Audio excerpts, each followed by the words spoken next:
Baik, pada video kali ini kita akan membahas tentang penerapan bridge. Oke, sedikit kita review ya. Yang pertama yakni fungsi router. Kita ketahui bersama bahwa router memang sebenarnya dia berfungsi untuk meneruskan paket antar jaringan yang berbeda.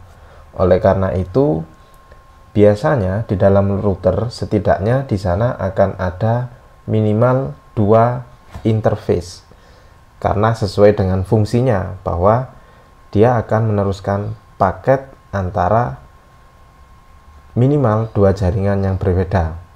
Nah, jumlah interface yang berada di dalam router itu sebenarnya mencerminkan jumlah network yang bisa dihandle oleh router tersebut.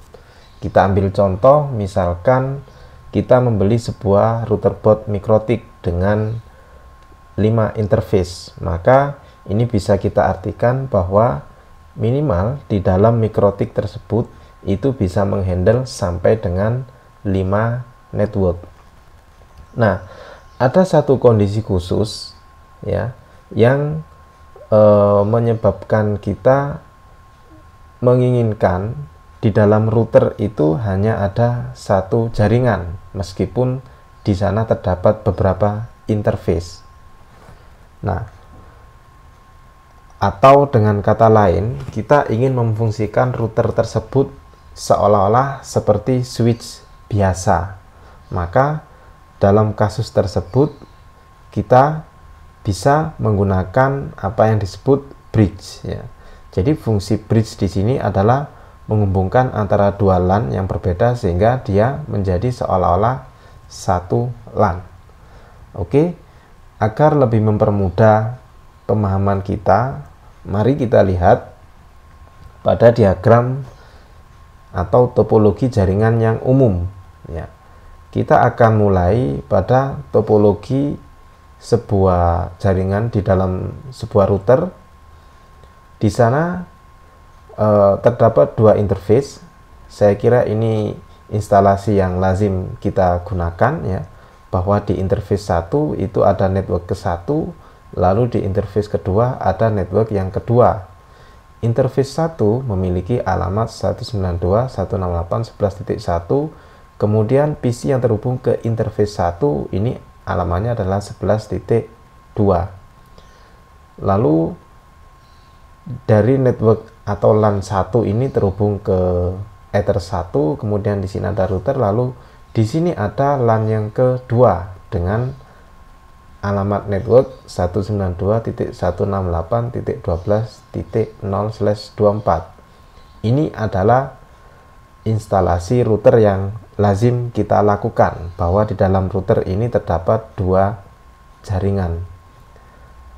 Nah, ada satu kondisi yang menyebabkan kita menginginkan bahwa PC 1 dan PC 2 yang terkoneksi menuju Ethernet yang berbeda ini berada di dalam satu jaringan yang sama.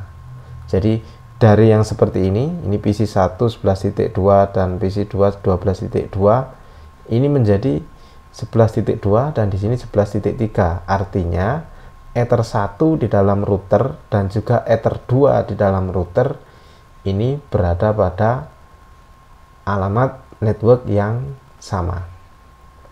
Maka ketika kita membutuhkan seperti ini, kita bisa memanfaatkan bridge ya. Salah satu gambaran kasus yang memaksa kita menggunakan teknik bridge seperti ini adalah misalkan ya, kita hanya ingin menghubungkan 2 PC saja ke dalam sebuah router. Nah, biasanya ketika kita ingin menghubungkan 2 PC ya, yang IP-nya satu dalam satu network, maka topologinya kita memerlukan sebuah router, sebuah switch, lalu dari switch kita pecah ke PC.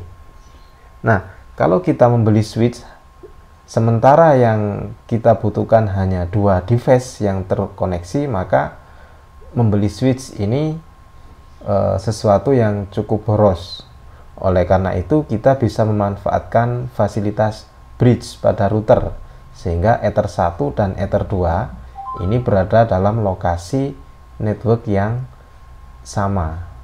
Pada video berikutnya, kita akan membahas tentang bagaimana konfigurasi bridge melalui MikroTik.